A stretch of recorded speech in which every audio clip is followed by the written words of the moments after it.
Bien. Alors du coup, on va faire la petite analyse, la lecture linéaire rapidement de la 13e, en fait, la lecture analytique numéro 13, c'est-à-dire l'aveu de la princesse.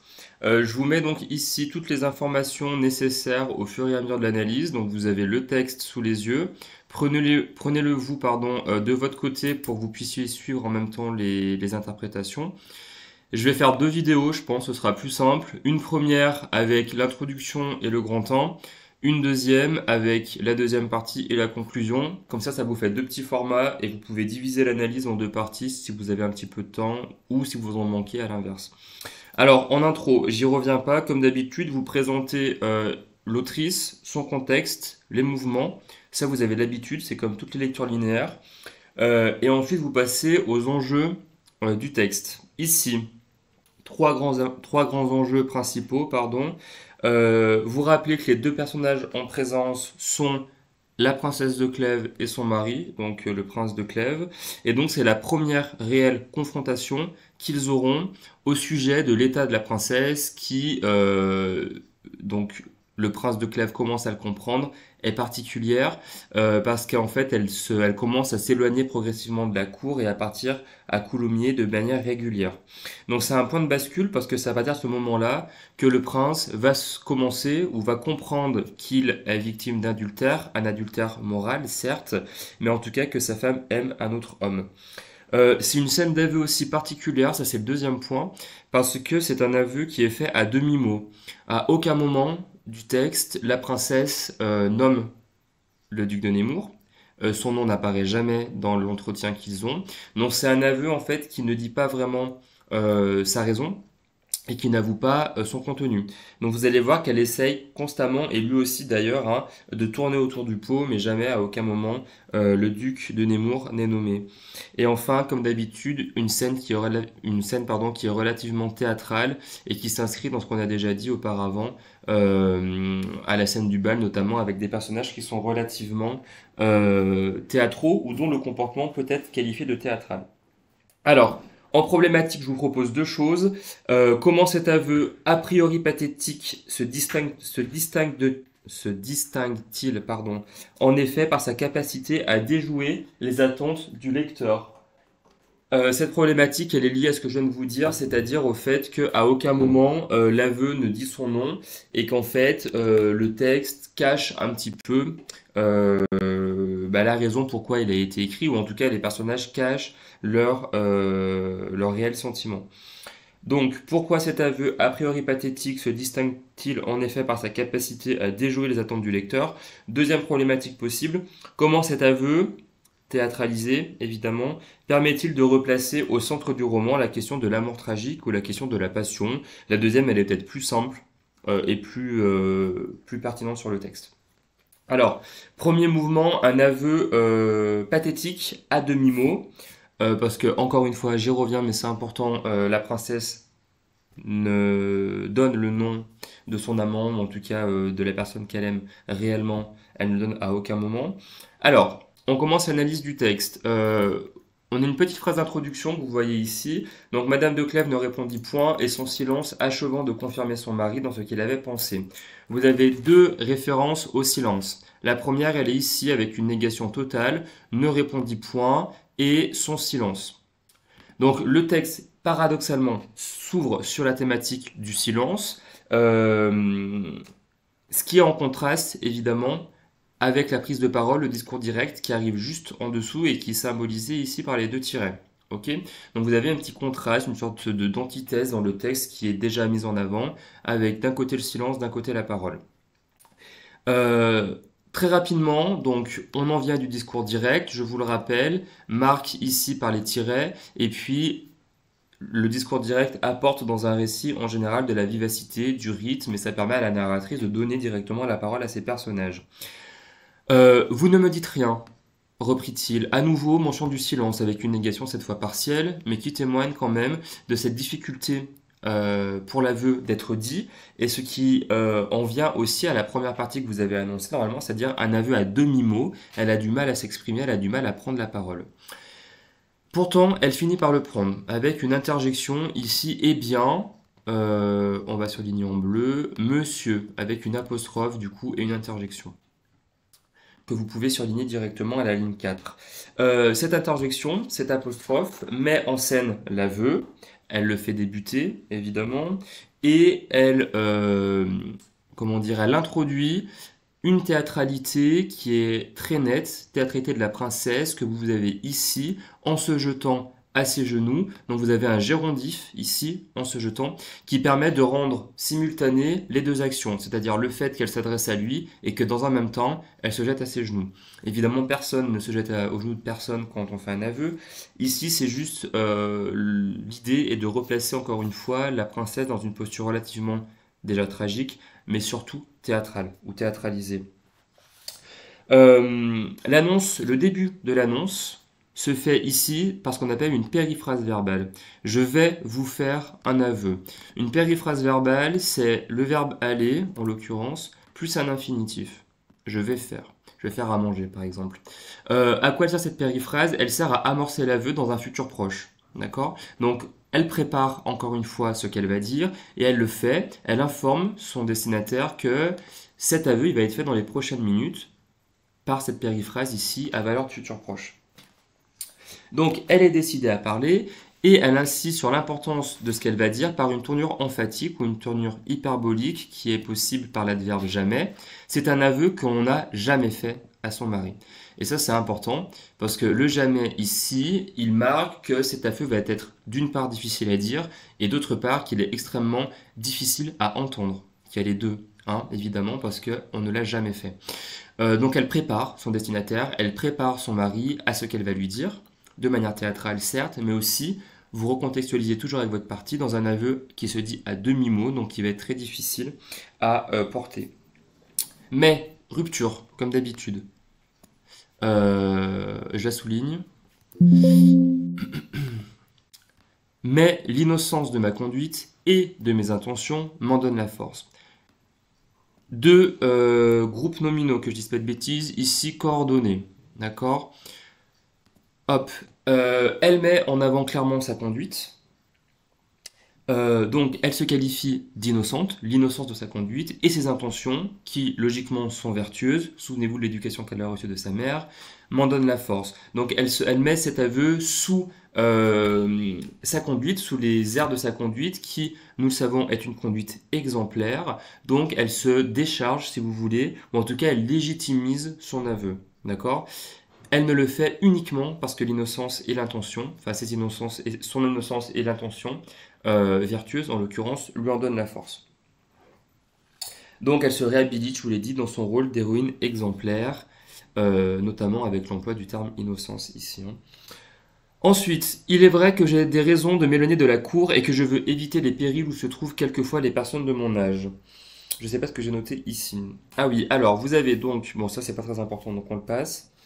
Alors voilà, ce qui est important par contre, c'est que la cause de l'aveu, vous vous en souvenez, hein, je vais vous faire un aveu, périphrase verbale, en fait 2 lignes plus tard, elle ne l'a toujours pas fait.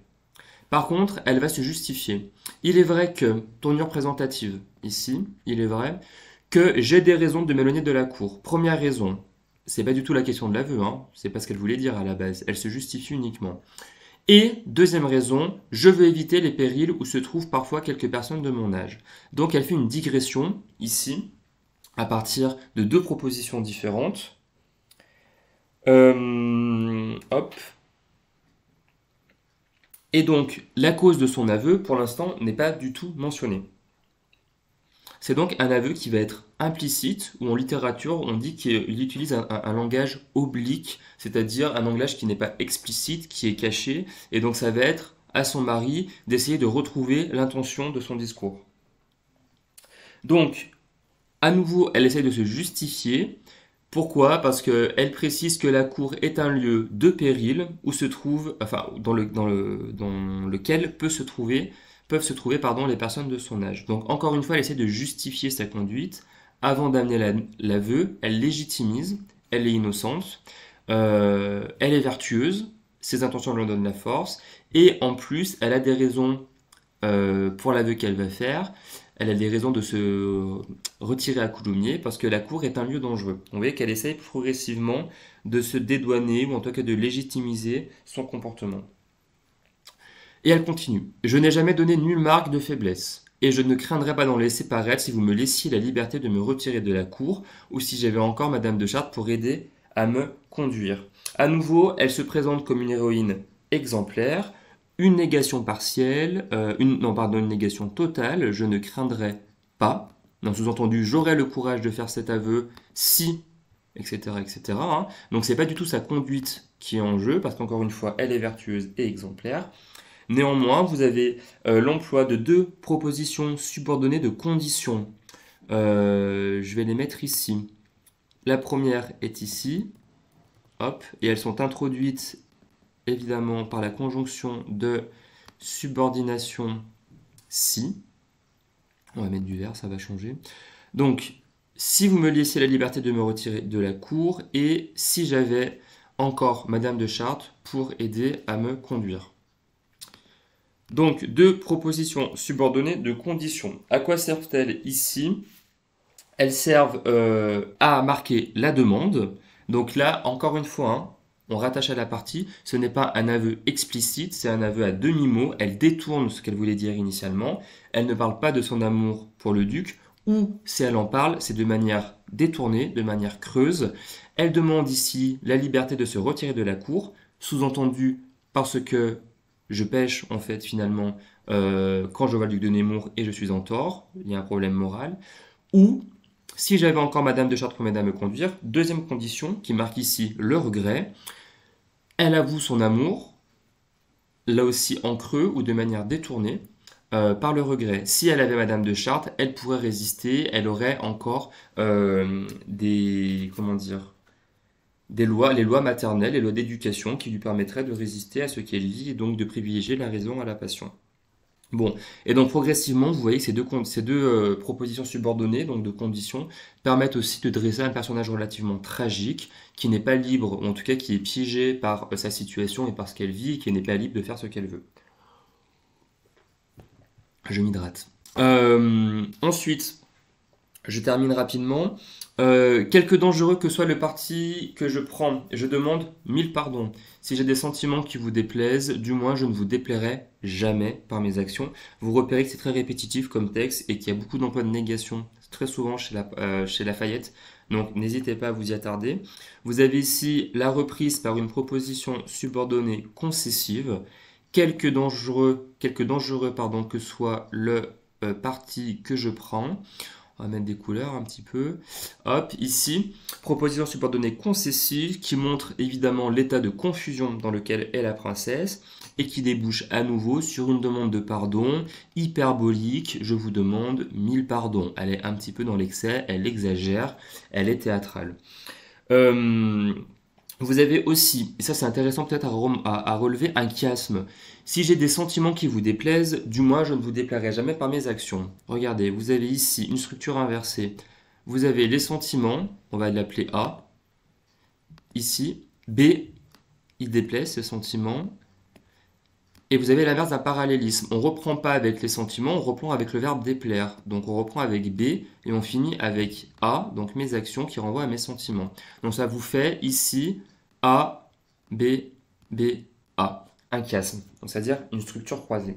Le chiasme ici, pareil, donc sentiment, déplaise, déplairait, action, vise à démontrer la force morale, l'intégrité morale de la princesse qui essaye tant bien que mal de résister. Hein, je ne vous déplairai jamais par mes actions, c'est-à-dire que jamais elle ne commettra l'adultère parce qu'elle est fidèle à son mari, mais que évidemment les sentiments, là c'est une autre histoire, peuvent déplaire au prince. Songez pour faire ce que je fais, songez que pour faire ce que je fais, il faut avoir plus d'amitié et plus d'estime pour un mari que l'on n'en a jamais eu. Je m'arrête à que l'on n'a jamais eu, pardon. Vous avez un rythme ternaire. Songez que pour faire ce que je fais, premier rythme, il faut avoir plus d'amitié, deuxième rythme. Non, attendez, il y a un problème. Non, je dis n'importe quoi. Le rythme ternaire, il est après. Donc ça, vous oubliez ce que je viens de vous dire. Je recommence donc songez que pour faire légitimation à nouveau de la conduite de la princesse. Elle utilise un impératif ici, et vous verrez que l'impératif il sera aussi réutilisé aux deux lignes suivantes. Donc vous l'avez ici, je l'ai surligne déjà, ce sera fait. Ici, conduisez-moi ayez pitié de moi et aimez-moi. Hop. Donc ici, début d'une longue série d'impératifs. Je vais pas y arriver. Hop. À quoi sert cet impératif? À rappeler les règles de mariage de l'époque. Songez que pour faire ce que je fais, il faut avoir plus d'amitié. Et là, citez le texte de Christian Biette, j'y reviens tout le temps, mais faites-le parce que ça montre que vous connaissez un petit peu l'époque, qui le rappelle dans son texte hein, qu'un mariage à l'époque est fondé sur l'amitié et non pas sur l'amour. Donc, elle rappelle ces règles de mariage. Elle a de l'amitié et de l'estime pour le prince, donc elle est vertueuse, elle est dans son bon droit. Elle respecte les codes de l'époque et les conventions de l'époque. Encore une fois, vous avez une petite négation ici que vous pouvez relever. Mais elle se montre relativement désemparée tout de même à la fin du texte, et vous clorez votre mouvement là-dessus. Conduisez-moi, ayez pitié de moi, et aimez-moi encore si vous le pouvez. Cette dernière partie de phrase, cette dernière proposition, ou ces dernières propositions, fonctionnent comme des conclusions de son argumentation. D'accord. Elle cherche un nouveau protecteur, conduisez-moi, elle a besoin d'être guidée. Elle réaffirme sa position pathétique. Ayez pitié de moi. Vous vous souvenez le pathos qui provoque le pathétique, donc les larmes du lecteur. Et elle essaye quand même, malgré tout, de faire vivre son mariage. Aimez-moi encore, avec le petit adverbe ici, comme pour lui demander une dernière faveur qui serait celle de son amour, mais si vous le pouvez, après tout ce que je viens de vous dire. Ok? Donc ça, premier passage. En transition, vous rappelez donc que c'est un aveu pathétique, qui vient du latin pathos, qui vise à réhabiliter la princesse dans sa vertu, dans son rôle d'héroïne exemplaire. Première chose. Mais c'est un aveu en demi-teinte, ou qui est donné à demi-mot, car le véritable trouble qui l'habite n'est pas mentionné à aucun moment, et donc elle joue ici sur un discours oblique, presque théâtral, et dans laquelle évidemment, ou dans lequel, pardon, elle joue avec l'implicite. Et vous avez aussi, enfin, troisième temps de la transition, la volonté peut-être d'épargner son mari, de le protéger, voilà. Et donc vous amenez ensuite la deuxième partie. Donc le grand 1, je vous avais dit, c'est un aveu à demi-mot ou en demi-teinte, comme vous voulez. Et deuxième partie, ce sera la réponse du prince entre prostration et indignation. Voilà. Et je coupe.